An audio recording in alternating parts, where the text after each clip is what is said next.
전달한 자가 되는데 요새 말씀을 딱 듣고 보니까 내가 누린 복음을 내가 먹은 음식을 그대로 얘기하는 자랑. 응? 네. 그거하고 차이가 있더라는 거예요. 차이가 있더라는 거. 네. 네. 그것을 듣고 음식은 내가 먹어서 이야기하는 거하고 다른 사람이 그 집 맛이 있더라 하던 그 소리 듣고 가보자는 거하고 차이가 예. 틀리다. 예. 그 농도가 틀리다.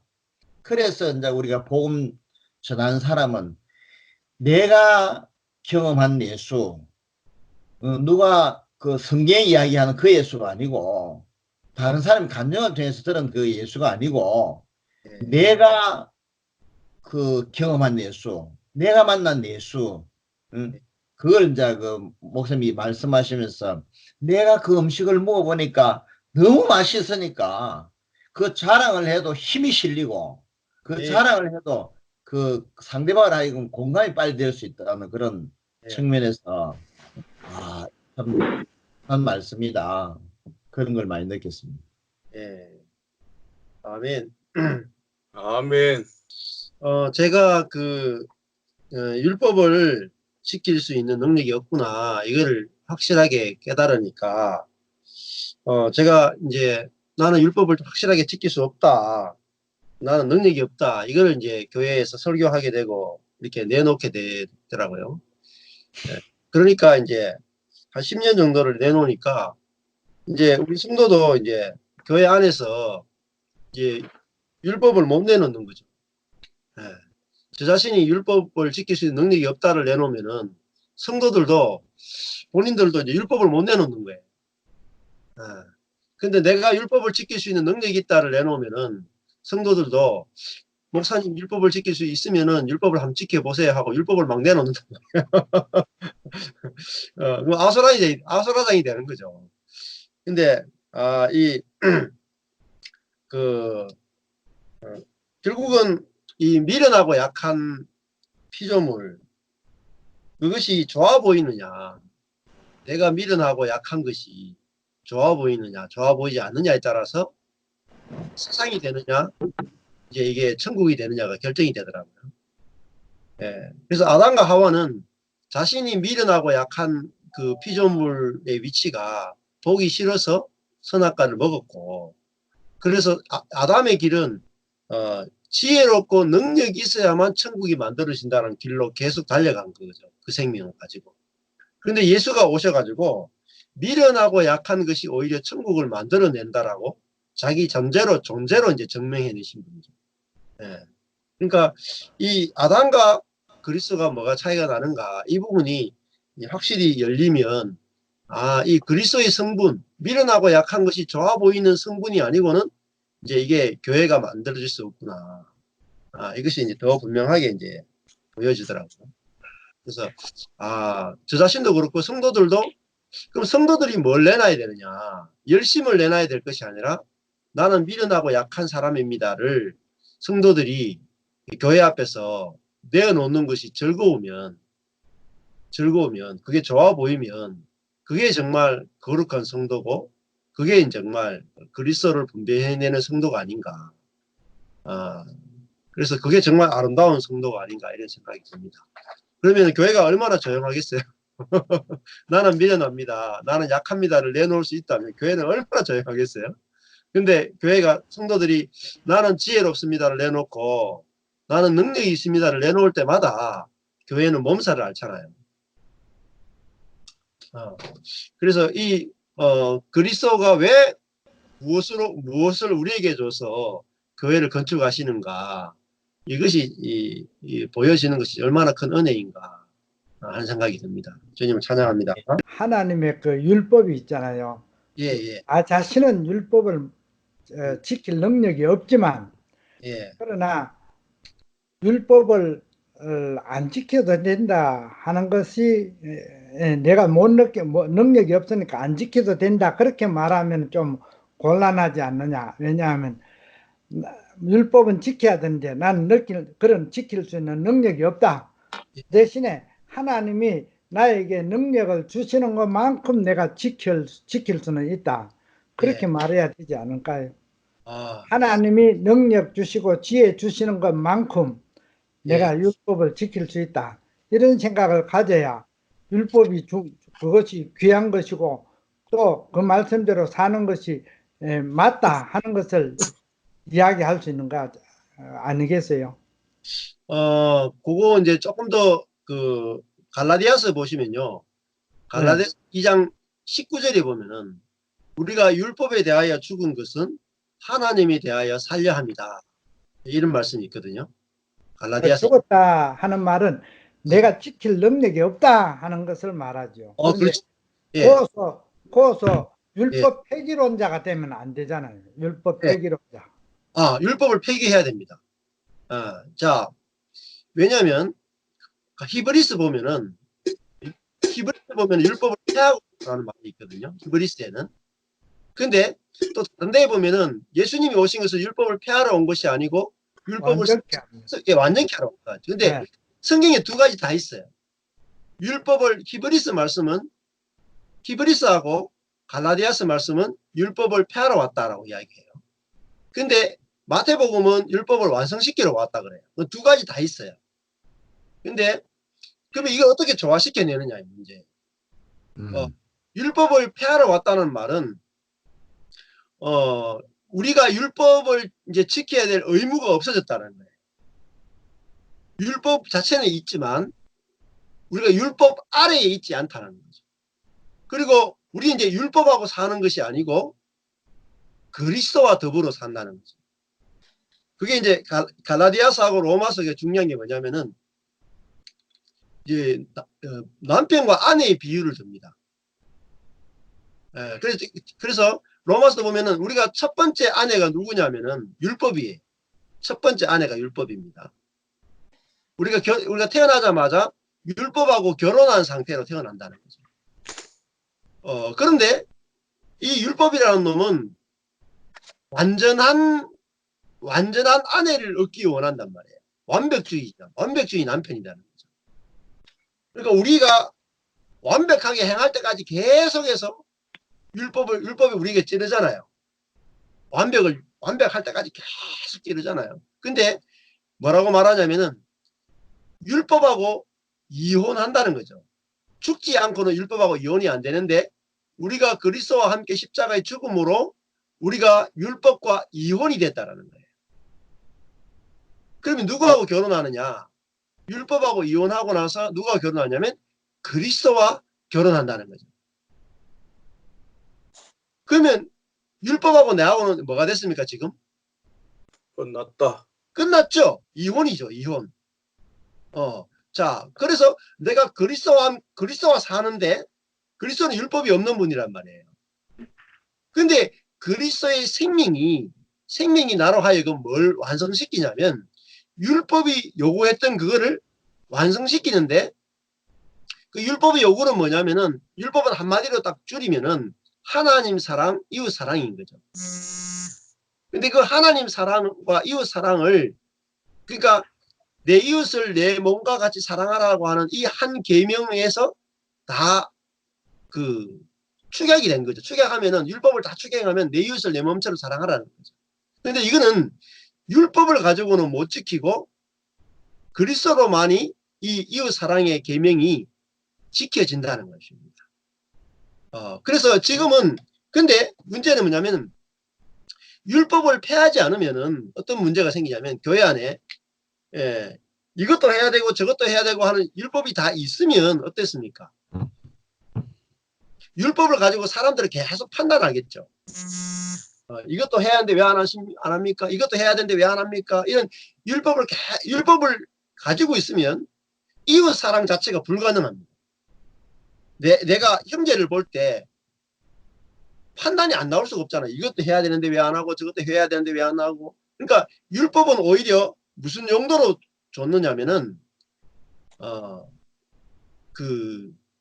내가 얼마나 죄가 심각한지를 보여주기 위한 용도로 마치 CT와 같은 거 CT를 찍는 이유는 우리를 건강하게 만들기 위해서가 아니고 우리 안에 있는 병이 뭐가 있는지 보여주는 용도가 CT잖아요. 율법의 용도가 그거라는 거죠. 엑스레이나 CT 용도지. 근데 낫는 것은 약으로 낫잖아요. 수술로 낫잖아요. 그래서 지금 이제 율법을 그 폐한다 그랬을 때는 지금 규정으로서 율법은 다 폐해야 돼요. 그래야지 율법이 정말 요구했던 이웃 사랑은 그리스도의 영으로 완성이 된다는 거예요. 그것이 뭐냐면은 율법을 완성시킨다고 하는 의미거든요. 아멘. 요거를 좀 더 지금 율법과 그리스도의 관계를 조금 더 깊이 보셔야 돼요. 이 부분을 조금 더 깊이 다루면은 왜 율법의 규정이 왜 폐해졌나? 그러면 예수님이 안식일의 규정을 다 폐하셨잖아요. 안식일의 규정. 11조, 성전, 제사, 모든 율법의 규정을 다 폐하신 것은 이 예수 그리스도의 생명으로 이웃 사랑의 계명이 예수 생명으로만 완성이 되기 때문에 이 부분을 조금 더 아마 목사님들 모임에 조금 다루어 보면 좋겠다 싶습니다. 예. 그래서 감사합니다. 두 가지를 성경을 보실 때 이제 그 히브리서하고 갈라디아서는 율법을 폐했다고 분명히 나와요. 날, 달, 절기 이거를 너희들이 아직도 삼가 지키니 그리스도의 십자가가 헛되게 하려 하는 것이다. 그래서 율법 그러니까 이 성경이 굉장히 역설적으로 되어 있거든요. 어떤 부분에서는 율법이 남아있다 그러고 어떤 부분에서는 폐했다 그러는데 이 두 가지를 어떻게 조화시켜내는가 이 부분을 조금 더 보시면은 좋지 않을까 이런 생각이 듭니다. 예. 아멘. 야, 좋습니다. 예. 그래서 요거는 이제 밥 먹으러 가자. 예. 조금 더 그 부분이 다음에 좀 더 한 번 더 이 부분 더 깊이 좀 한번 시간 되면 좀 한번 다뤄봤으면 좋겠습니다. 예, 마음대로 마음껏 이야기하셔야 되거든요. 그래서 완전히 이게 율법이 폐해졌다는 것은 어떤 의미에 폐해졌고 그럼 그리스도가 이 율법을 어떻게 완성시키는가 이 부분을 조금 더 깊이 있게 한번 다루어 보면 좋지 않을까 생각이 듭니다. 예. 내가 지금까지 이제 율법 그리스도와의 관계에 대해서 알고 있는 것은 예. 우리 인간은 율법을 지킬 수가 없다. 불가능. 그러나 그리스도 안에서 우리 하나님, 우리 주님이 우리에게 힘을 주시고 지혜 주시면은 율법을 우리 하나님이 주시는 힘만큼 지킬 수 있다. 이렇게 알고 있는데 그게 틀렸어요. 예, 그 뒷부분이 조금 있습니다. 율법을 지킬 수 있다가 아니거든요. 그 부분이. 예. 그 뒷부분이 율법을 지킬 수 있다가 아니고, 내가 율법을 확실히 지킬 수 없다라고 하면, 뭐가 나오냐면, 내 안에서 그리스도의 생명이 흘러나온다는 거죠. 예. 그 뒷부분을 이제 조금 수정하실 필요가 있습니다. 그러니까 내가 율법을 다 지키지는 못하고 우리 하나님이 은혜 주시는 것만큼 능력 주시는 것만큼 내가 지킬 수 있다. 그러니까 율법이 우리에게 전혀 우리와 관계없다, 필요 없다 그렇게 보지는 않는다는 거죠. 예. 근데 이제 그렇게 되면은 율법 다 지킬 수 없다가 정도가 아니고 사실은 우리가 율법은 하나를 못 지키면은 다 못 지키는 거잖아요. 안 못 지키는 거죠. 예. 그러니까 율법을 완전히 못 지키는 거죠, 저희들은. 예. 율법에 대해서 절망해야 되지 좌절해서는 안 되거든요. 율법에 대해서 좌절하느냐 절망하느냐는 다르거든요. 예. 율법을 주신 것은 우리로 가면 절망을 시키기 위한 거지 좌절을 시키기 위한 게 아니라는 거죠. 좌절하면요 다시 도전합니다. 율법을 지키려고. 예. 그러면 율법이 없어야지 뭐가 되냐면은 사랑이 되거든요, 비로소. 예. 존재의 세계로 넘어간단 말이죠. 그래서 이 율법으로 사는 것이 아니라 이제 성령으로 사는 거잖아요, 저희들이. 그렇죠. 성령으로 사는 거다. 신약은 이제 로마서 8장에 가면은 그리스도의 이제 성령의 생명의 법이 죄와 사망의 법에서 우리를 해방시켰다. 그 죄와 사망의 법이 뭐냐면 율법이거든요. 그러니까 율법에서 우리가 해방됐다 하는 의미, 그러면 우리가 율법을 지킬 수 있다라는 것은 사실은 율법에서 해방된 게 아니죠. 예. 그러니까 율법을 초월한 그리스도의 생명은 율법을 뛰어넘는 생명이다. 예. 그 율법을 뛰어넘는 생명을 가지고 율법을 완성시키내는 거지. 그 율법 아래에서 우리가 살게 되면은 결국은 우리 그 선악과가 결국은 율법인데 계속해서 율법이 나올 수밖에 없거든요, 저희들이. 그래서 그 뒷부분이 이제 조금 더 고민해봐야 되는데, 이제 루터 같은 경우에 조금 제가 요즘 이제 루터를 많이 이야기를 하는데, 루터 같은 경우 신약이 이제 역설이거든요. 역설을 가지고 이루어지는데, 율법의 용도는 우리를 죽이는 용도입니다. 죽이는 용도. 예. 율법은 우리가 율법을 수 없다는 것을 못을 박는, 율법을 가지고 뭘 했느냐면 예수님을 십자가에 못 박아 죽이잖아요. 그 율법은 예수님을 십자가에 죽이는 용도지 지키는 용도로 주신 적이 없다라는 거죠. 예. 그 율법을 통해서는 뭐가 죽어야 되냐면 내가 율법을 지킬 수 있다라고 하는 내가 죽어야 되는 거죠. 율법의 용도는 나에게 저주를 줘야 되는데 우리는 율법을 축복을 주는 도구로 잘못했다는 거예요. 율법은 저주의 용도로 주어진 겁니다. 그 율법을 지키면 축복, 못 지키면 저주잖아요. 그러면 결론이 뭐겠어요? 우리 못 지키니까 율법은 우리를 저주하기 위해서 준 거거든요. 그 율법이 남아있으면 계속 뭐가 오냐면 저주가 오는 거죠. 우리는 율법을 지켜내서 지금도 이 말씀대로 살면 축복을 주어진다라고 잘못 가르치는데, 그러면 지키면 그는 축복이지만 못 지키면 그러면 계속 저주도 와야 돼, 지금. 그렇죠? 내가 율법을 지키면 축복받고 못 지키면 저주받는다고 설교하면은 성도들을 계속 저주하는 결과가 됩니다. 그 여러분 율법을 못 지키면 저주가 준다. 저는 율법을 지켜서 축복받는다는 말은 안 하죠. 그건 그리스도 안에 있는 사람 그런 말을 할 수가 없죠. 예, 예.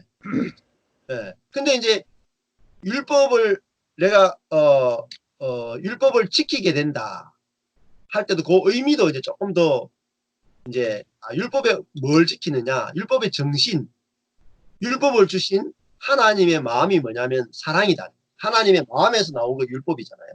하나님의 마음에서 나온 게 율법인데 그 하나님 마음이 뭐냐? 긍휼, 은혜, 자비, 사랑이라는 거죠. 그러면 성령이 오게 되면 성령은 즉시로 율법 없이도 즉시 성령에 의해서 긍휼, 은혜, 자비가 나오기 때문에 이제 율법이 뭐로 첫째 남편인 율법에서 둘째 남편인 그리스도로 대치가 된 거죠. 그럼 우리는 율법과 사는 것이 아니라 그리스도와 더불어 살게 됐다는 거죠. 그래서 오늘도 이제 그리스도의 생명을 분배해야 된다. 이 이야기가 나온 것이 이제 그거라고 정리할 수 있죠. 그래서 이제 율법이 없이도, 근데 이제 목사님 말씀하시는 것은 칼빈이 말했던 율법의 제3의 용도거든요. 율법의 제3의 용도. 그러니까 우리가 성화를 위해서는 율법이 어느 정도 남아 있어야 된다. 이렇게 이야기했는데 루터 같은 경우에는 이 율법의 제3의 용도를 인정하지 않거든요. 예. 율법은 우리를 죄를 발견하는 용도로만 주어졌다. 우리가 죄가 얼마나 많은지를 보여주는 용도로만 율법이 남아있고 우리는 이제 그리스도와 더불어 살아간다. 이게 루터가 이야기하는 건데 루터하고 칼빈은 다릅니다. 우리나라는 전부 다 칼빈주의가 들어와 있기 때문에 이 루터에 대해서 이해를 못해요. 근데 정말 복음으로 돌아가려면 루터로까지, 칼빈이 아니라 루터 이전에 칼빈으로 가야지 진짜 복음을 발견할 수 있는 거죠. 네. 그래서 요즘 제가 이제 루터와 칼빈의 차이점들을 좀 많이 이제 이 책들을 보고 있거든요. 네. 그래서 굉장히 도움이 많이 됩니다. 그래서 제가 유튜브 올린 것 중에 이제 하이델베르크 명제라는 게 있거든요. 하이델베르크 명제. 루터가 이제 처음으로 이제 신학자들과 논쟁을 벌인 거 있는데 28가지 명제가 있는데요. 너무너무 좋습니다. 그 명제를 보면은 이 복음의 핵심을 다 담아놨거든요. 네, 그래서 한번 인터넷 찾아가지고 하이델베르크 명제를 한번 찾아보시면은 루터가 말하고자 하는 그 복음의 핵심을 담아놨는데 그걸 제가 하나씩 유튜브 지금 만들고 있어요. 네, 그래서 조금 더 루터에 대해서 집중적으로 조금 보시면은 조금 도움이 되지 않을까 생각이 듭니다. 네. 네, 조금 더 천천히 이해되시면 이렇게 명제? 예, 하이델베르크 명제, 루터의 하이델베르크 명제. 루터의 명제 예, 하이델베르크 명제 28가지. 28가지. 예, 28가지인데 제 유튜브에 오직 은혜 성경 연구에 들어오면은 제가 유튜브 만들어 놨거든요. 그걸 한 2개 만들어 놨는데 앞으로 이제 하나씩 좀 더 다 만들 거예요. 28가지를. 안에 내용들을 제가 보충 설명해서 지금 만들고 있는 중에 있습니다. 예, 그거 보시면은 이 루터가 얼마나 복음을 좀 깊이 깨달았는가 하는 것들을 볼 수 있고, 우리가 알았던 지금까지 교단에서 배웠던 교리하고는 상당히 차이가 있다는 것들을 좀 많이 볼 수 있습니다. 그래서 제가 일부러 이제 루터를 공부하는 게, 루터는 다 사람들이 하잖아요. 받아들이잖아요. 이제 루터가 칼빈보다 더 복음적이다. 예, 그 말. 훨씬 더 복음적입니다. 예. 칼빈이 아직 루터를 그만큼 이해를 못했어요. 예. 루터의 신학은 역설의 신학이거든요. 역설. 그러니까 상반되는 두 가지 명제를 가지고 20가지, 8가지 명제의 핵심이 뭐냐면 논리가 서로 상반된다는 거예요. 인간은 죄인이면서 동시에 의인이다. 이 두 가지가 존재할 수 없잖아요. 그죠? 의인이면서 어떻게 죄인이에요? 근데 이 상반되는 두 가지 명제를 조화시켜야만 성경이 깨달아진다는 거죠. 그럼 조금 전에 말씀하신 것처럼 율법을 폐했다라는 것과 율법을 완성시킨다는 것이 두 가지가 같이 있어야지 성경이 깨달아지는데, 우리는 이 잘못된 걸 배워가지고 율법을 폐했으면 폐했지, 아니면 율법을 그대로 뒀으면 그대로 뒀지, 이렇게 생각하는데, 그렇지 않고 율법을 폐하는 것과 율법을 완성시키는 것이 동시적으로 같이 논리적으로 모순되는 거지만 두 가지 같이 있다. 예수님은 하나님이면서 동시에 사람이다. 이것도 역설이잖아요. 그 십자가는 저주이면서도 이것은 축복이다. 축복이다. 이 역설을 빼버리면 복음이 이해 안 되는데, 지금은 우리가 신학을 하는 데 있어서 역설이 없이 신학을 한 것은 대부분 다 이게 이제 그 잘못된 신학을 하고 있는 거죠. 헬라 철학을 받아들여. 헬라 철학을 기반으로 해서 하는 거죠. 목사님 말씀. 근데 루터는 철저하게 하이델베르크 명제를 보면 역설을 가지고 풀어가요. 그러니까 루터의 신학은 역설의 신학입니다. 그래서 하나님이 사람 된 것은 사람이 하는 데입니다. 그러니까 이 두 가지 이게 조화될 수 없는 것을 조화시켜 내잖아요.